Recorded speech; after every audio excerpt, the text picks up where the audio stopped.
Here in New York City, Cinco de Mayo is a celebration of all things Mexican. This is Cinco de Mayo parade in West Central Park.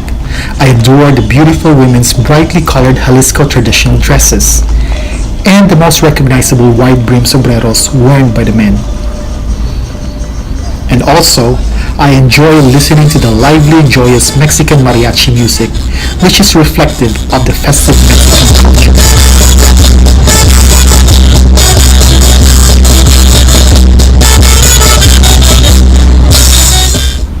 In New York City, there are a number of neighborhoods dense in Mexican population.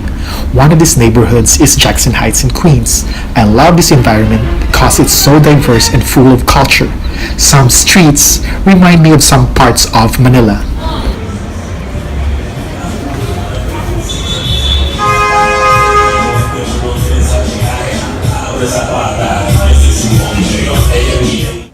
You will always find something interesting while you're leisurely walking around.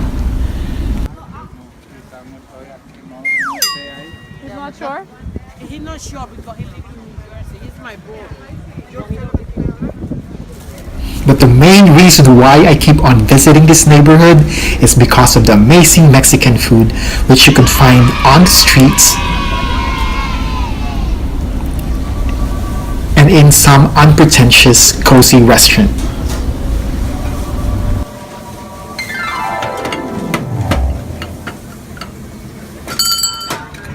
When I'm in Jackson Heights, I had to try some delicious yet atypical food.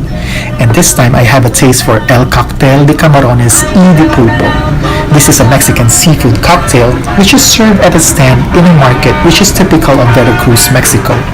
It's made of poached shrimp and octopus tossed in a flavorful sauce of ketchup, citrus juice, hot sauce, onion, cilantro, and topped with avocado. Another neighborhood with considerable Mexican presence is the Sunset Park in Brooklyn. I went there to satisfy my sweet tooth and I had leche flan and guava paste stuffed bread.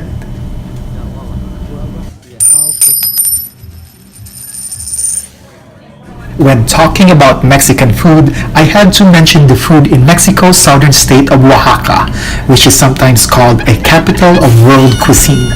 Oaxaca is best known in Mexico for its delicious mole negro, a dark sauce made from black chilies. Among the region's many gastronomic delights are a series of nutritious and delicious insects. I'm craving for some insects, so I went to Mexican restaurants serving chapalines taco, which is basically a taco filled with fresh creamy guacamole and fried grasshoppers. I know we have our personal prejudice about eating these bugs, but I personally like it. I previously hosted a party for my friends and of course served proper food, but my PS de resistance was, yes, you guessed it right, insects.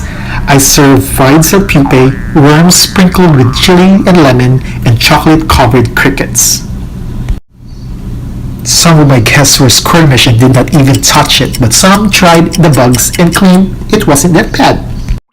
So what are the benefits of eating these critters and why am I an advocate?